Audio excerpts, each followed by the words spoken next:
Nancy Kroydon, Presiding Officer of the National Catastrophe Relief Auxiliary, Response Unit MD-478's Log. Log Number 1. We were mobilized in the early evening. My security clearance isn't high enough to know this on an official level, but I have it on good authority that we're under threat of a Chinese attack. I don't dare share this with the girls.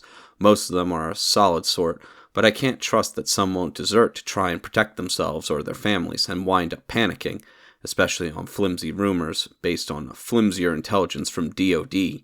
We haven't been debriefed yet, but it's probably safe to assume we'll be on an excavation detail in the rural areas. Our units scored somewhat poorly in the last round of drills, and the high flyers always get the urban details. We'll be stuck herding farmers and hermits in the hills. Log 2. This can't have happened. We don't even know if it was the Chinese, but DC was hit. My God, Andrea's unit was on evac detail right on the belt loop. Dear God, more bombs. What's happening? Log 3. Our unit has been assigned to a National Guard detachment. They drove all night from Pennsylvania. We're doing our best to keep the survivors placated while the boys get their strength up. The looting gets worse every day, and it's a small town. There can't be much left, and there's already been one scuffle at the canteen. These guardsmen arrived just in time, I fear. Log 4. Dolores and Rebecca deserted in the night. They had the goodness not to rob us on our way out. I had trusted Becky with the keys to the canteen and the artesian well we locked up on day 1. Several of our survivors were talking rubbish about seeking refuge in a nearby vault. The girls must have decided to go with them. Damned fools. If anybody made it to those things in time, they bloody well aren't letting any of us in now. I suppose I should be glad that we have a few less mouths to feed. Log 5.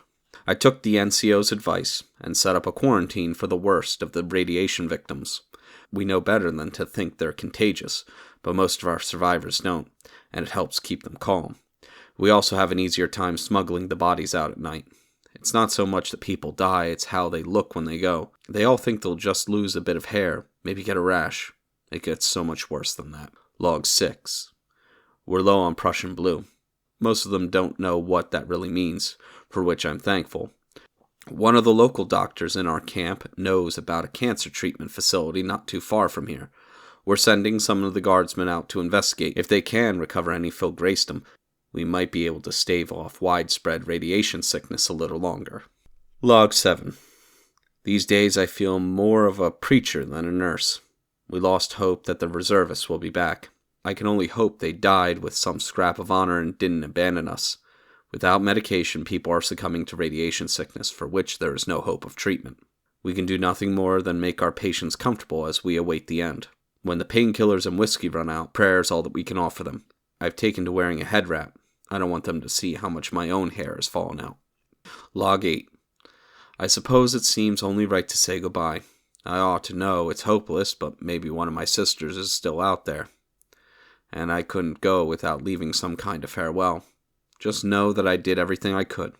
I tried, and I only wish that I could be the last to go, so I could have helped all the others before they met their own end.